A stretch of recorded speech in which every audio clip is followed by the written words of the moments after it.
السلام علیکم ورحمۃ اللہ وبرکاتہ، نحمده ونصلی علی رسولہ الکریم، اما بعد فاعوذ باللہ من الشیطان الرجیم، بسم اللہ الرحمن الرحیم، رب اشرح لی صدری ویسر لی امری واحلل عقدۃ من لسانی یفقہوا قولی۔ اور اذ جب، ابتلا آزمایا، اس کا لفظ کب استعمال ہوتا؟ جب ماضی کا کوئی واقعہ مینشن کرنا ہو، یاد دلانا ہو۔ ابتلا، ابتلا یبتلی، ابتلا کہتے ہیں آزمائش کو، لیکن ایسی آزمائش جس میں سختی اور شدت ہو۔ با لام واو اور با لام یا دونوں طرح اس کا روٹ آتا ہے، اسی سے لفظ بلا ہے، پیچھے آپ پڑھ چکے ہیں وفی ذالکم بلاء من ربکم عظیم، اسی سے اردو میں لفظ مبتلا بھی آتا ہے۔ اور یہاں ابتلا کا معنی کیا ہے؟ امتحان لینا، مشکل میں ڈالنا، مشکل میں ڈال کر کسی کی حالت کا جائزہ لینا، کسی کے حال کو جانچنا کہ وہ اندر سے کیسا ہے۔ ابراہیم، ابراہیم علیہ السلام کو، یعنی ابراہیم کو جانچا، ابراہیم کا امتحان لیا۔ کون تھے ابراہیم علیہ السلام؟ آزر کے بیٹے خلیل اللہ، ابو الانبیاء، نوح علیہ السلام کے بعد۔ ربہ، اس کے رب نے، یعنی ابراہیم کے رب نے ابراہیم کو آزمایا، حالانکہ اس کا رب تھا۔ بکلمات، ساتھ کچھ کلمات کے، کلمات کا لفظ کلمہ کی جمع ہے، اور کلمہ کہتے ہیں بامانی بات کو۔ کلمہ کیا ہوتا ہے؟ بامانی بات، ورڈز، لیکن یہاں اس سے مراد احکامات ہیں، احکامات، کمانڈز۔ فَأَتَمَّهُنَّ، تو اس نے ان کو تمام کر دیا، پورا کر دیا۔ اتم یتم، اتمام، پورا کرنا، اس طرح کہ کوئی کسر نہ رہ جائے۔ اسی طرح مدت اور گنتی کے پورا کرنے کے لیے بھی آتا ہے، کوئی ٹائم پورا کرنا، فل کرنے کے معنوں میں۔ قالا، کہا، فرمایا، کس نے؟ اللہ تعالی نے۔ انی، بے شک میں، جاعلک، بنانے والا ہوں تجھ کو۔ یہ لفظ پہلے کہاں گزرا ہے؟ آدم علیہ السلام کے واقعے میں۔ للناسی، لوگوں کے لیے، یعنی تمام انسانوں کے لیے، اماما، امام، لیڈر، رہنما۔ اما یا ام سے، اما یا امن، امن کا معنی ہوتا ہے قصد کرنا۔ ماں کا جو لفظ ہے ام، وہ بھی اسی سے نکلا ہے، کیونکہ بچے اسی کی طرف بار بار لوٹتے ہیں، قصد کرتے ہیں۔ اور امام کون ہوتا ہے؟ جس کی پیروی کی جائے، جس کی اقتداء کی جائے، خواہ اچھی چیز میں یا بری چیز میں، دونوں کے لیے آتا ہے۔ یعنی ضروری نہیں کہ نیکی کا ہی کوئی لیڈر ہو تو وہ امام ہے اور دوسرا نہیں۔ قرآن پاک میں آتا ہے ائمۃ یدعون الی النار، کچھ امام ایسے ہوں گے، لیڈرز، جو لوگوں کو آگ کی طرف بلائیں گے۔ قال، عرض کیا، کہا ابراہیم علیہ السلام نے، ومن ذریتی، اور میری اولاد میں سے۔ ذریت اولاد کے لیے آتا ہے، روٹ ہے ذال را حمزہ، ذرعن، پیدا کرنا اور پھیلانا، تو اولاد بھی پیدا کرنے کے بعد پھیلا دی جاتی ہے، پھیل جاتی ہے۔ قال، فرمایا، لا، نہیں، ینالو، پہنچے گا، نالا ینالو، نیل، پہنچنا، حاصل کرنا، اس چیز تک پہنچنا یا حاصل کرنا جس کی انسان خواہش رکھتا ہو۔ انسان جب کسی چیز کی خواہش کرتا ہے تو پھر اس کا اگلا قدم کیا ہوتا ہے؟ اس کا پیچھا کرتا ہے، اس تک پہنچتا ہے۔ تو نیل کہتے ہیں مطلب کو، نیل مطلب، اسی سے لفظ نائلہ بھی ہے، نام ہوتا ہے نا نائلہ، کیا معنی ہوتا ہے اس کا؟ اپنا مقصود مطلوب پا لینے والی۔ نائل لڑکوں کے لیے بھی لفظ بولا جاتا ہے۔ عہدی، میرا عہد، الظالمین، ظالموں کو، یعنی امامت کا جو عہد ہے وہ ظالموں کو نہیں پہنچے گا، ان کے لیے نہیں۔ اور ظالمین کس کی جمع ہے؟ ظالم کی، اور یہاں مراد ہے شرک کرنے والے۔ اس کے بعد یہاں اب ابراہیم علیہ السلام کا واقعہ بیان کیا جا رہا ہے، کیونکہ اب بنی اسرائیل سے باقاعدہ منصب امامت اور قیادت لے کر انہیں معزول کر کے منتقل کیا جانا ہے، کس کو؟ امت مسلمہ کو۔ تو یہاں سے وہ تاریخ بتائی جا رہی ہے، اور اس تاریخ کو مینشن کیا جا رہا ہے۔ وہ از، یاد کرو وہ وقت، ابتلا ابراہیم، جب ابراہیم علیہ السلام کو آزمایا تھا۔ اب آپ دیکھیں کہ بنی اسرائیل کو اللہ نے دے کر آزمایا تھا، اور ابراہیم علیہ السلام سے کچھ لے کے انہیں آزمایا تھا۔ ایک طرف پوری نیشن ہے اور دوسری طرف ایک شخص ہے۔ وہ نیشن، وہ قوم امتحان میں کامیاب نہیں ہوئی، دوسری طرف ابراہیم علیہ السلام کو دیکھیے، وَإِذِ ابْتَلَى إِبْرَاهِيمَ رَبُّهُ، اور جب آزمایا تھا ابراہیم علیہ السلام کو اس کے رب نے، رب وہ ہے جس نے پیدا کیا، جو اپنا ہے، جو سب کچھ دیتا ہے، اس کے باوجود امتحان بھی لیتا ہے۔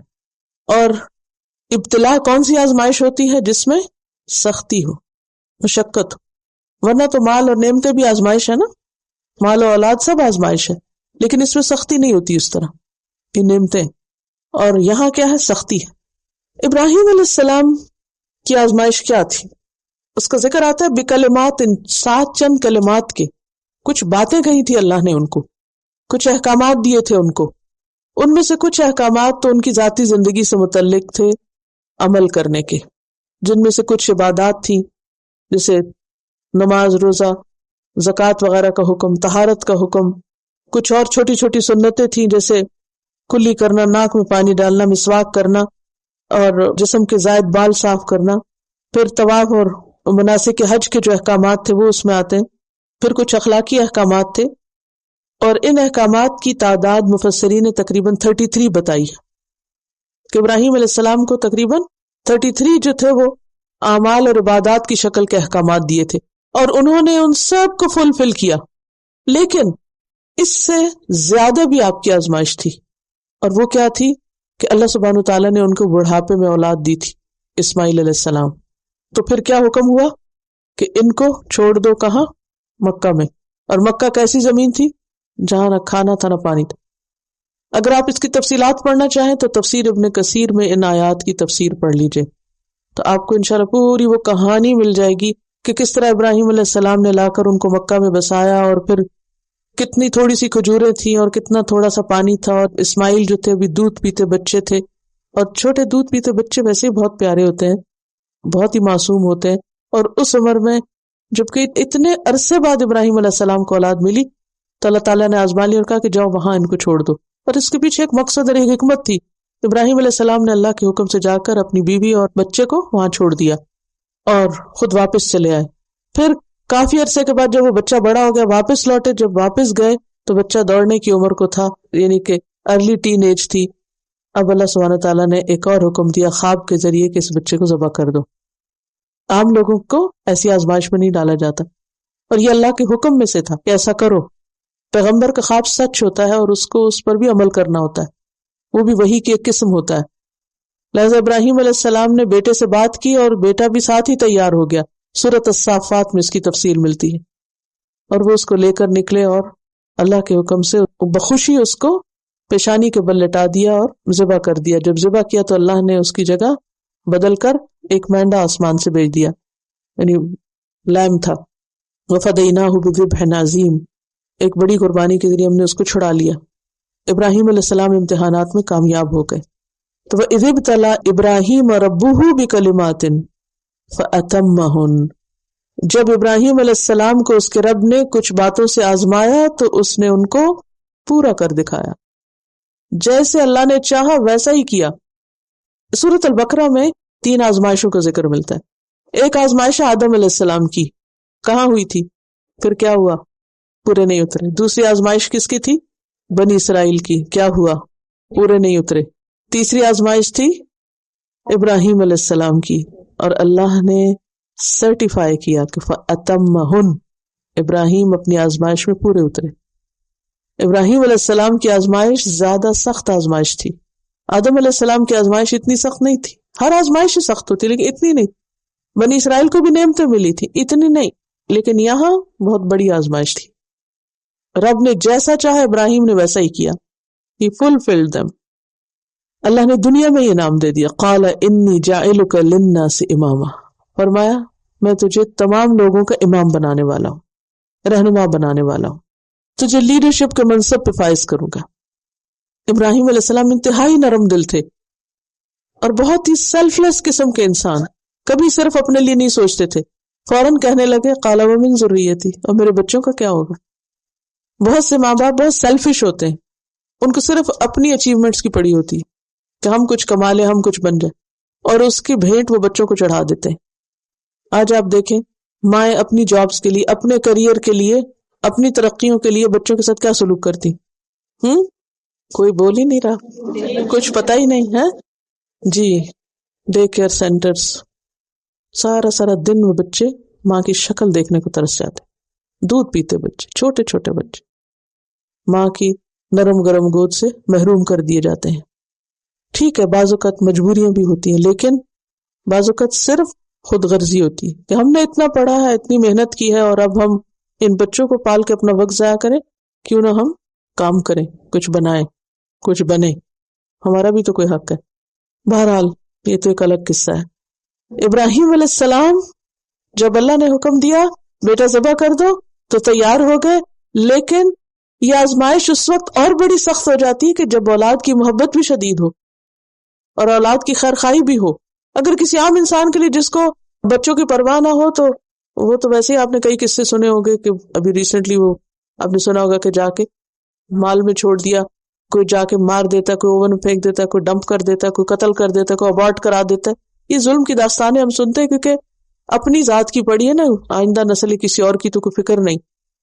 لیکن ابراہیم علیہ السلام کا آپ دیکھیے کہ اللہ انہیں دے رہا ہے، تاج پہنا رہا ہے، اور وہ اس وقت یہ نہیں کہ میں کیسا لگوں گا، کہا وہ من ذریتی، میرے بچوں کا کیا ہوگا۔ تو ایسا باپ جو اعلیٰ ترین مقام اور منصب پہ پہنچ کر بھی اپنے بچوں کو یاد کرے، اس سے کہا جا رہا ہے کہ اپنے بچے کو ذبح کرو، تو ان کی آزمائش کتنی بڑی تھی۔ قال ومن ذریتی، اور میری اولاد میں سے، اور ان کی یہی خیر خواہی تھی تو اللہ نے ان کی اولاد میں سے محمد رسول اللہ صلی اللہ علیہ وسلم کو پیدا کیا۔ اللہ نے ان کی طلب کو سچا کر دیا، اور وہ صرف امام نہیں تھے محمد صلی اللہ علیہ وسلم، بلکہ اماموں کے بھی امام تھے، امام الائمہ تھے، اکبر الامام تھے۔ اور اس کا ثبوت کیا، جب معراج کے لیے آپ تشریف لے گئے تو تمام انبیاء کو آپ نے نماز پڑھائی، ان کے امام بنے، فزیکلی امام۔ قال ومن ذریتی قال لا ینال عہد الظالمین، فرمایا میرا عہد ظالموں کے لیے نہیں ہے، ظالموں کے ساتھ کوئی وعدہ نہیں۔ جو شرک کریں، یہاں ظلم شرک کے معنی، جو شرک کریں گے، کفر کریں گے، خواہ تمہارے ہی بچے کیوں نہ ہو، ان کے لیے کچھ نہیں۔ تو یہاں اس کانسیپٹ کا بھی توڑ کرنا تھا کہ بنی اسرائیل جو تم یہ سمجھے بیٹھے ہو کہ ہم انبیاء کی اولاد ہیں، لہٰذا انبیاء ہم کو چھڑا لیں گے اور ہم خود بہت اللہ کے لاڈلے ہیں، لہٰذا ہمیں کچھ نہیں ہوگا، اور ہم بہت چوزن پیپل ہیں، خاص نسل ہیں، بہت سپیریئر ریس ہے، تو اس لیے ہمیں کچھ نہیں ہوگا۔ یہ غلط بات ہے۔ جو غلط کرے گا اس کی پکڑ ہوگی، خواہ وہ کوئی بھی ہو۔ اللہ کا قانون ان سب چیزوں سے بالا ہے۔ تو اس آیت سے ہمیں کیا پتہ چلتا ہے؟ پہلی بات تو یہ کہ اللہ سبحانہ وتعالی رسول اللہ صلی اللہ علیہ وسلم کو حکم دے رہے ہیں کہ آپ ابراہیم علیہ السلام کی آزمائشوں کا یہاں ذکر کریں۔ اس کا کیا مطلب؟ وہ اذکر، یاد کرو اور لوگوں کو یاد کراؤ، اس تاریخ کو دہراؤ۔ کیوں؟ تاکہ ایک اچھی مثال سامنے آئے۔ اس میں ہمارے لیے بھی ایک سبق ہے، اور وہ کیا؟ ہمیں اپنے بچوں کو تاریخ کے بہترین واقعات سنانے چاہیے، اچھے لوگوں کی کہانیاں اور واقعات بتانے چاہیے، کیونکہ ہم نماز میں پڑھتے ہیں نا اہدنا الصراط المستقیم، کہ اللہ ہمیں سیدھا راستہ دکھا، صراط مستقیم دکھا۔ کیا ہے صراط مستقیم؟ صراط الذین انعمت علیہم، ان لوگوں کا راستہ جن پر تو نے انعام کیا۔ ان میں سے آپ دیکھیے کہ ابراہیم علیہ السلام کون ہے؟ جن پر اللہ نے انعام کیا، انہیں امام بنایا، یہ نعمت تھی اب ان کے لیے۔ ان کے واقعات اور ان کے قصص اور ان کی زندگیاں ہمارے لیے اور ہمارے بچوں کے لیے، ہماری نسلوں کے لیے کیا ہے؟ بہترین نمونہ ہے۔ اور ابراہیم علیہ السلام کے نمونے کو تو خاص طور پر کیا کہا گیا کہ اس نمونے کی پیروی کی جائے۔ تو پہلی بات تو یہ کہ ایسے نمونوں کا ذکر کرنا چاہیے، اور اللہ نے قرآن میں ان کا ذکر کر دیا تاکہ صبر اور اطاعت کی مثال قائم ہو۔ سورۃ النحل 123 میں اللہ تعالیٰ فرماتے ثم اوحینا الیک ان اتبع ملت ابراہیم حنیفا وما کان من المشرکین، ہم نے آپ کی طرف وحی کی کہ آپ پیروی کریں ابراہیم کے طریقے کی جو یکسو تھے اور وہ مشرکین میں سے نہ تھے۔ دوسری بات یہاں سے ہمیں اس آیت سے پتہ چلتی کہ ابراہیم علیہ السلام اللہ کے بہت پسندیدہ بندوں میں سے تھے، ان کو اللہ نے اپنا دوست بھی کہا، ایک اور جگہ پر آتا ہے۔ ایک اور بات ہمارے سیکھنے کی اس میں یہ ہے کہ اللہ سبحانہ وتعالی جب کسی انسان کو تکلیفوں میں ڈالتا ہے تو اس کے پیچھے کوئی حکمت ہوتی، وہ ان تکلیفوں کے بعد اسے کچھ دینا چاہتا ہے، لہٰذا اسے چاہیے کہ ان تکلیفوں پر کیا کرے؟ صبر کرے، اور جو اللہ نے کہا ہے وہ کرتا چلا جائے، راضی برضا رہے۔ اور پھر یہ بات بھی پتہ چلتی ہے امامت یا لیڈرشپ، حقیقی لیڈرشپ اسی کی ہوتی ہے، وہی لیڈر اصل لیڈر ہوتا ہے جو مشقتوں سے نکل کے لیڈر بنے، جو تجربوں کے بعد لیڈر بنے۔ صرف کسی ڈگری کی بنا پر یا کسی ایجوکیشن کی بنا پر اگر کسی کو لیڈر بنا دیا جائے تو وہ اس کا اہل نہیں ہوتا. جو کچھ تجربے انسان کو سکھاتے ہیں اور اس کے بعد جو لیڈرشپ ہوتی ہے وہ حقیقی معنوں میں دوسروں کے لیے رہنمائی کا ذریعہ ہوتی ہے. یہ بات بھی ہمارے سیکھنے کی ہے کہ انسان جب خیر و بھلائی چاہے تو صرف اپنے لیے نہ چاہے بلکہ اپنے ساتھ ساتھ اپنی اولاد کے لیے بھی. اور اس کے لیے ہمیں دعائیں بھی سکھائے گی نا، ربنا ہب لنا من ازواجنا وذریاتنا قرۃ اعین. اور اولاد کی شفقت اور محبت اگرچہ فطری ہے، لیکن جن کے دلوں میں اللہ کا ڈر ہوتا ہے وہ آخرت کے خوف سے اور زیادہ ان کے لیے فکر مند ہوتے ہیں. اور پھر یہ بھی ہے کہ یہاں پر ابراہیم علیہ السلام جو اپنی اولاد کے لیے امامت مانگ رہے ہیں وہ کوئی دنیا کی چیزیں نہیں مانگ رہے. وہ کیا چاہ رہے ہیں کہ میری اولاد بھی دین کی رہنما ہو. اور ایسا مانگنا کچھ برا نہیں، اس کو کوئی برائی نہیں، ایسا مانگا جا سکتا ہے. موسیٰ علیہ السلام نے کیا دعا کی تھی کہ یا رب میرے بھائی ہارون کو میرے کام میں شریک کر دے. جب اللہ سبحانہ وتعالیٰ نے ان کو نبی بنایا، ان کو منتخب کیا، انہوں نے چنا، تو انہوں نے فوراً کہا کہ ہارون کو بھی ساتھ ملا دے. آپ دیکھیے کہ انبیاء علیہ السلام واقعی اللہ کے ایسے عظیم بندے ہوتے ہیں کہ اللہ نے ان کی ان خوبیوں کی وجہ سے ان کو چنا کہ ان کے اندر ذات کی محبت نہیں ہوتی، اپنی ذات کی محبت. اپنی ذات کی محبت انسان کی کمزوریوں میں سے بہت بڑی کمزوری ہے اور اس سے چھٹکارا پانا بہت مشکل ہے. اور خاص طور پر ایسے ماحول اور معاشرے میں جہاں سکھایا یہ جاتا ہو کہ تم بہت اہم ہو، تم ہی سب کچھ، نہ تمہارے ماں باپ کچھ ہے نہ کوئی اور کوئی. آئی می اینڈ مائی سیلف می. لیکن اللہ کے مقرب بندے صرف اپنی ذات کا نہیں سوچتے، وہ صرف اپنے لیے نہیں جیتے، وہ خود غرض نہیں ہوتے، وہ دوسروں کے لیے جیتے. اور آغاز کہاں سے کرنا چاہیے؟ گھر سے کرنا چاہیے. وَمِن ذُرِّيَّتِي قَالَ لَا يَنَالُ عَهْدِ الظَّالِمِينَ. اور اس سے یہ بات بھی پتہ چلتی ہے کہ اللہ تعالیٰ کا وعدہ ظالموں کے لیے نہیں. جو غلط کرے گا وہ دنیا میں بھی رسوا ہوگا اور آخرت میں بھی، خواہ وہ کسی پیغمبر کی اولاد ہی کیوں نہ ہو. سبحانک اللہم و بحمدک نشہد ان لا الہ الا انت نستغفرک و نتوب الیک. السلام علیکم و رحمۃ اللہ وبرکاتہ.